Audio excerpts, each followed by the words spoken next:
Olá, está no ar o Com a Câmara na cidade.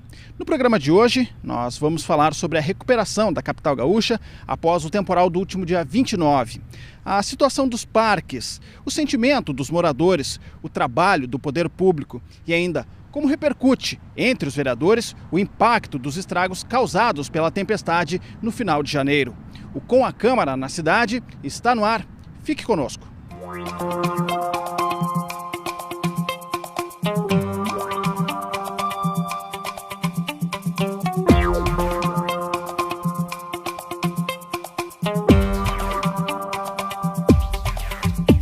São imagens que realmente impressionam. Márcio e Daiane quase não acreditaram no que viram. O casal costumava visitar a Redenção com frequência. A gente fica triste, né? Parque tão querido aí, que a diversão não só daqui de gente de Porto Alegre, um lugar que vem gente de tudo que é lugar frequentar, a gente fica muito triste mesmo com essa força da natureza aí. A gente fica sem... Eu vi na TV agora que eu vi e fiquei estarrecido, impressionou. Eu nunca tinha visto isso. Eu tenho 38 anos, eu frequento a Redenção nasci e me criei aqui, vivo aqui, morei no Bonfim. A gente fica muito triste, né, de ver isso. Essa força da natureza aí, né? Eu acho que devia ter mais cuidado com as árvores, ter mais manutenção, acho que devia ter mais cuidado, acho. Olha, sinceramente, foi impactante. Eu me surpreendi quando eu cheguei e olhei, assim, o jeito que tá aqui, né? Foi horrível olhar a Redenção desse jeito, um furacão passou aqui, né? Foi um furacão. A gente está aqui todo final de semana e já é o segundo final de semana que a gente não tem como frequentar aqui, né? Foi horrível aqui a situação. E diz que o Marinha também foi bem complicado também, né? Mas aqui, sinceramente, é triste. É triste ver a Redenção desse jeito. Bem triste. Onde vocês moram, aconteceu também, houve destelhamento, estragos? Sim, a gente mora na Agronomia, bem dizer, divisa entre Viamão e Porto Alegre, foi bem feio lá alagou, né? As ruas, destelhou bastante casas ali, foi bem feio também. A casa de vocês sofreu alguma avaria? As telhas foram rachadas, as telhas, porque teve uma parte que choveu granizo, ali rachou as telhas, a telha da vizinha voou, o telhado da vizinha sobre o nosso pátio, ainda bem que foi no pátio, né? Não pegou o telhado. Mas afetou a nossa casa também. Seu Claudio Honor trabalha há 7 anos como vendedor ambulante na Redenção. Ele conta como foi quando chegou ao parque no dia seguinte à tempestade. Quando cheguei aqui me apavorei, porque eu vinha vindo da garagem ali, o senhor sabe, com o carrinho, e ficou bem complicado. Do lado de lá estava horrível. E aí depois eu olhei o parque aí, quando abri o carrinho aqui, tá destruído, né? Árvores aí que 8, 10 homens não abraçam, né? Destruiu bastante. Um sentimento bem complicado, né, moço? Um sentimento assim de tristeza, porque ver o parque tão verde, tão bem arrumadinho, com as árvores, né, destruídas, mas a gente não pode fazer nada porque é a natureza de Deus, né, amigo? Então é uma coisa muito complicada. E agora o parque vai ser recuperado, vai levar anos, né? Porque o senhor vê que estão aí trabalhando, as prefeituras aí, mas ficou bem complicado, senhor. Ficou bastante complicado, amigo. Olha, a destruição total, as pessoas não podem vir no parque porque tá perigoso também, né?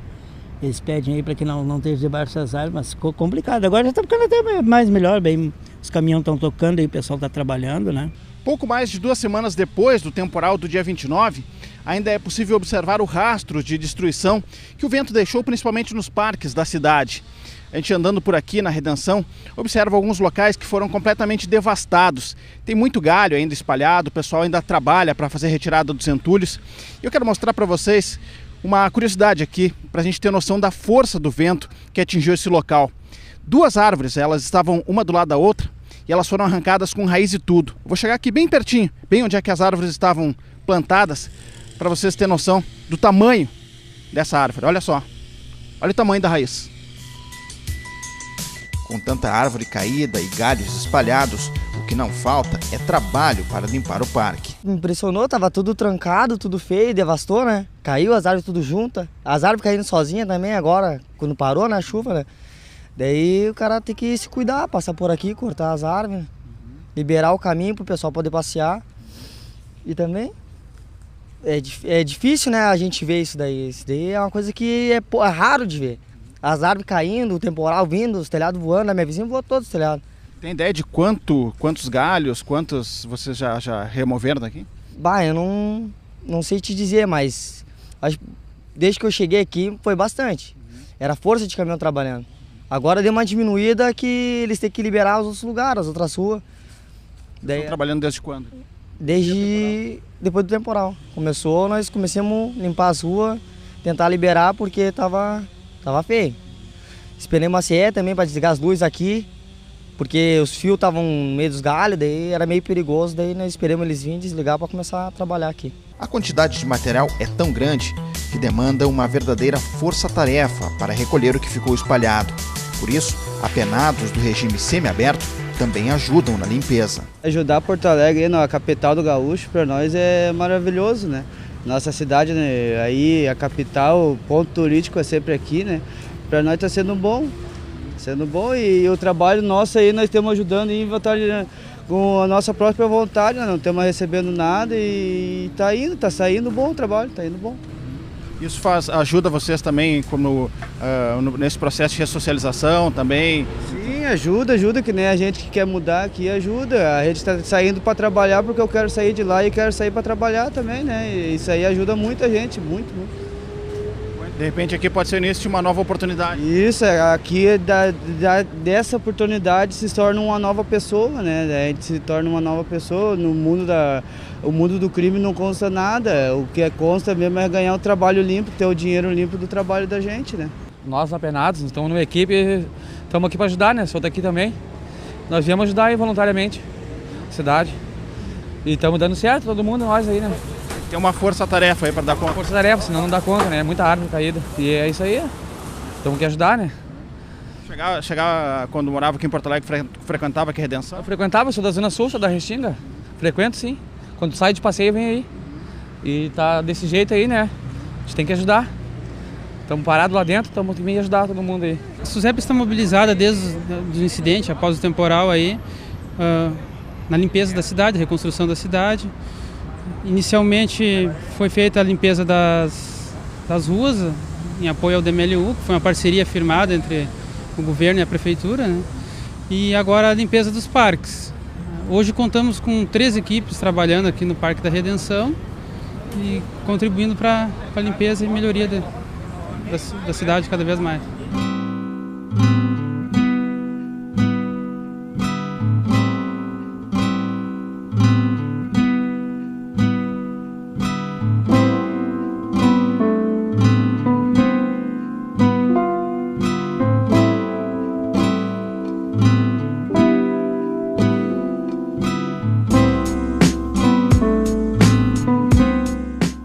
Aqui no Parque Marinha do Brasil a situação também não é diferente. Ainda tem muita árvore caída, a situação bem complicada. Aqui atrás ficava uma pista de bicicleta para alta velocidade, um velódromo. E a gente pode observar que ainda tem muito galho espalhado, comprometendo totalmente esse espaço. Ainda tem muita destruição. O rastro do vento forte que atingiu Porto Alegre ainda pode ser visto aqui nos parques da cidade. O administrador do Parque Marinha do Brasil lamentou o prejuízo causado pelo vento forte. Deixou assim perplexo, entendeu? Porque anoitecemos numa condição de um parque que estava arborizado, com a iluminação recém-inaugurada. Estamos quase concluindo um passeio externo aqui. É um parque quase que modelo, entendeu? E de repente, no dia seguinte, nos deixou assim, no primeiro momento, sem palavras, entendeu? Mais as lágrimas, sabe, de muitos aí que vivem esse parque, que ajudaram a construir isso aqui, né? A população no entorno aí. Mas estamos aqui para trabalhar e recuperar ele, né? Já foi possível dimensionar o tamanho do impacto aqui, de perdas que se teve aqui no Parque Marinha? Olha, foi feito um levantamento estimativo aí de quase 1000 árvores, entendeu? Em termos de quedas, árvores que sofreram quebra de galhos, que sofreram danos em si, né? Isso aí chega a quase 1000 árvores, é o levantamento estimado hoje. Muita gente vem no parque aqui, tem quase desenvolveu um sentimento, um amor pelo parque aqui, né? Como é que é a sensação dessas pessoas, assim, que o senhor tem conversado também, como diariamente aqui como administrador? Olha, a sensação é semelhante à nossa, né? Muitos até se colocam assim, olha, quem sabe agora vamos colocar mais árvores nativas, vamos colocar mais árvores frutíferas para pássaros também. Mas, enfim, estão chocadas como a gente está, né? Porque isso aqui faz parte se não da cidade, de uma grande parte da cidade no entorno aqui, né? Que frequenta esse parque, frequentavam diariamente, né? A gente percebe ainda que tem muitos galhos, né, muitas árvores caídas, ainda vai levar um tempo, né, para que se tenha uma situação normalizada. Qual a orientação que o senhor dá para os visitantes, para os usuários do parque aqui nesse período em que os trabalhos estão acontecendo? Olha, inclusive isso aqui a própria secretaria, a própria prefeitura tem solicitado para não frequentarem o parque, entendeu? Pelo menos no eixo, nas regiões onde tem árvores caídas devido ao risco. É só a gente olhar, tem, por mais que estejamos trabalhando, ainda tem um risco ainda de quedas de galho, que ainda estão pendurados. Então a gente orienta para as pessoas não circularem no interior do parque. Dá para fazer uma estimativa de quando a gente vai ter a normalização do parque aqui nos próximos dias? Olha, estimativa é assim, nós estamos com 2 grandes parques que foram atingidos. Tem o Parque Harmonia que também foi atingido, mas em termos de tamanho e a Redenção, no caso do Farroupilha e o Marinha do Brasil. O Farroupilha deve estar terminando, creio eu, parte da semana que vem, aí outras equipes irão se agregar aqui para dar continuidade ao trabalho aqui. Acreditamos que em 15 a 20 dias tenhamos condições de fazer essa parte maior aqui, retirar isso aqui.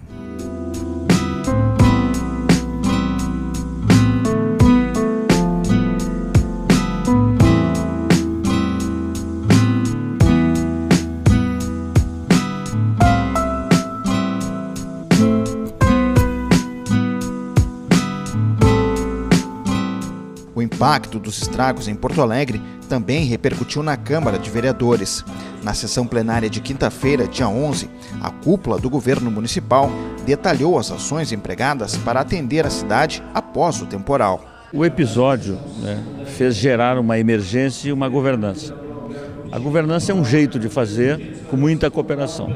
Quer dizer que não faltou cooperação do governo do estado, das prefeituras da Grande Porto Alegre, da sociedade civil, de empresas privadas, para nós superarmos um episódio terrível que aconteceu na cidade. Foi uma ventania que em alguns lugares passou de 200 quilômetros. Quase 5.000 árvores foram ou danificadas ou completamente tombadas.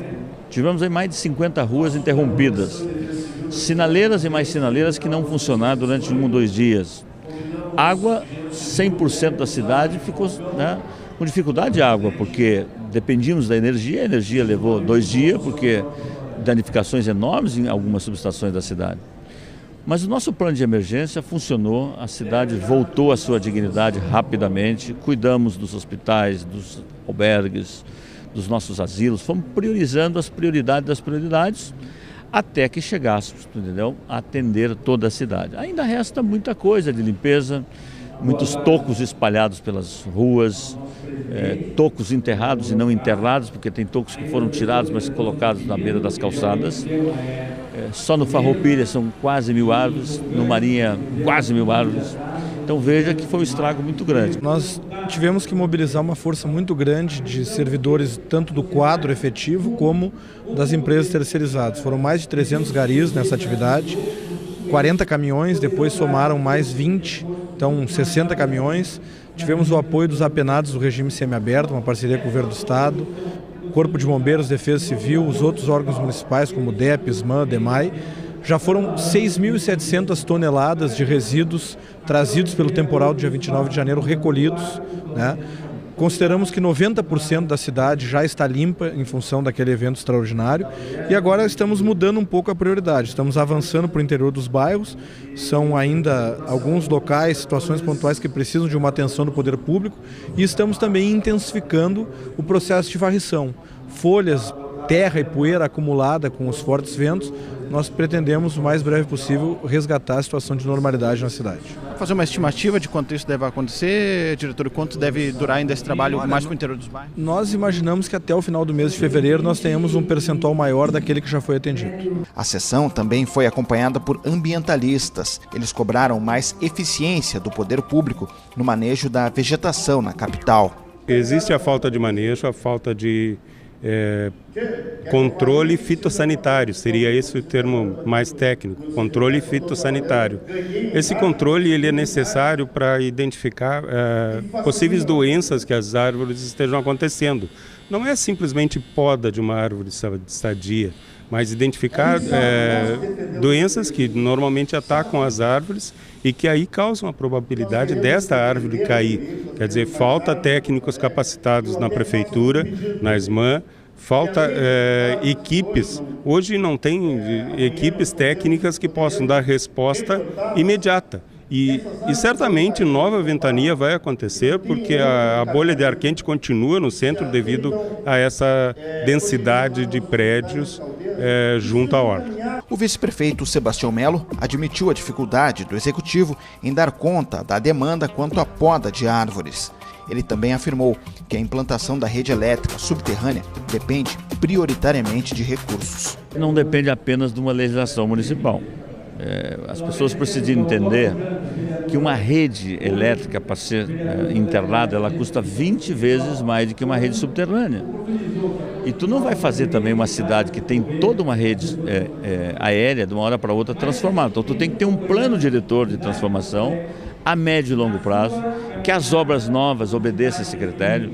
Agora tem uma questão que precisa ser enfrentada, porque pela atual legislação, qualquer investimento na rede, ela significa aumento da tarifa. Então, me parece que tem que haver um movimento dos municípios brasileiros junto ao Congresso Nacional, as frentes parlamentares estabelecidas, as bancadas de todos os estados, para que haja um repensar. Eu acho que está certo de ter fio subterrâneo. É corretíssimo. Agora, eu não posso pegar enterrar os cabos no moinho de vento, no centro da cidade, e deixar nas vilas populares fio aéreo. E quem vai pagar essa conta também são eles. Isso não está correto. E eu tenho certeza que esta casa não pensa assim, porque esta casa ela quer o equilíbrio, ela quer a equidade. Então é preciso enfrentar isso. A outra é a questão do inventário das árvores. Nós estamos começando o inventário, inclusive com o apoio da sociedade civil. Há tecnologia de chipar as árvores, agora isso é um processo que é caro. Nós não temos recurso próprio para isso, aí vem a busca talvez de um financiamento internacional, uma experiência boa, né? Eu sempre digo, as crises devem servir para a gente melhorar a gestão pública. Eu tenho certeza que as enchentes de outubro e agora o temporal de agora nos deixaram ensinamento de fazer mais com menos. Sobre a necessidade de geradores para garantir o abastecimento de água quando falta energia elétrica, a direção do DEMAI informou que uma licitação deve ser lançada em março para o teste dos equipamentos e avaliação de custos da operação. Nós temos 89 pontos de bombeamentos apenas dos sistemas de distribuição de água, que vão desde a captação, as estações de tratamento e também a vários pontos de bombeamentos na rede de distribuição após o tratamento. Além disso, nós temos aproximadamente mais uns 30 pontos de bombeamento para o sistema de coleta, né, e de levar o esgoto em direção ao tratamento. Então é uma demanda muito grande. Só na parte de água nós estimamos o equivalente a 16 mil economias residenciais que nós precisaríamos ter, né, em geradores. São equipamentos de operação complexa, né, que tem um custo de implementação caro e ainda assim um custo de manutenção e de consumo de diesel bastante elevado, que chega a ser numa dimensão anual maior do que o próprio custo de implantação. Então o DEMAI está atuando nesse sentido. Nós vamos avançar, né, nesta licitação para testar a utilização em alguns pontos e a partir daí a gente pretende avançar numa discussão com a sociedade, porque o recurso investido nesse tipo de equipamento, ele vai ser retirado de alguma outra obra de investimento que está prevista, por exemplo, no Plano Municipal de Saneamento Básico. Ou então nós teríamos que discutir com a sociedade a própria questão de alteração tarifária. Nós achamos muito positiva a presença, porque os elementos que colocamos no conjunto da oposição, a cobrança de plano de manejo, de poda sequencial, qualificada, que não seja terceirizada, que não seja eventual, o inventário do conjunto do patrimônio de árvores que nós temos em Porto Alegre, a orientação ao cidadão e à cidadã na forma de cartilha, do voluntariado, todos os elementos, a manutenção permanente do esgoto, do esgotamento, do tratamento. Bem, a Prefeitura traz elementos de avanço, de investimentos que estão por vir, traz uma escuta e um reconhecimento dos limites, que eu acho que isso é importante, traz uma definição que não tinha até agora, quem cuida da limpeza de parques e praças, porque esse era um problema sério. A Prefeitura, entre a SMAN e a DMLU, tinha sombreamento, tinha indefinição, não tinha gestão. Hoje a Prefeitura anuncia que o DMLU assumiu toda a limpeza dos praças e dos parques, vai assumir. Então, são momentos onde a atenção e a crítica ajudam a prefeitura a evoluir, né? E há elementos que nós passaremos a fiscalizar mais, né? E queremos muito que o protagonismo da sociedade seja reconhecido, ouvido e incorporado, principalmente nessa questão do meio ambiente. É importante esse acompanhamento. É importante que as pessoas do Legislativo, principalmente os vereadores, acompanhem o Executivo nas ações. Se não para opinar, dar opinião, se não para prestar solidariedade, ou então fiscalizar. Porque esse também é um dos nossos deveres aqui como vereadores. Se não fiscalizar. Vem aqui fiscalizar para depois não vir criar situações políticas em casos que foi realmente de pura intervenção da natureza, né? Sabemos que nós temos que ter planejamento, foi montada uma força-tarefa, agora estamos passando por um segundo momento de reestruturação desse planejamento para que não aconteça mais, mas os danos estão até hoje aí, né?